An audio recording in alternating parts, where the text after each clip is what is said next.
Слышу голос, голос спрашивает строго: а сегодня что для завтра сделал я?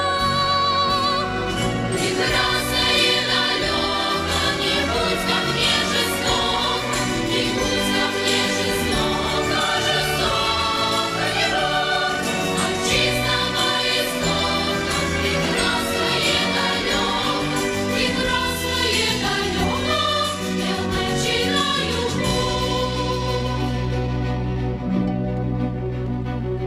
Я клянусь, что стану чище и добрее, и в беде не брошу друга никогда. Слышу голос и спешу на зов скорее.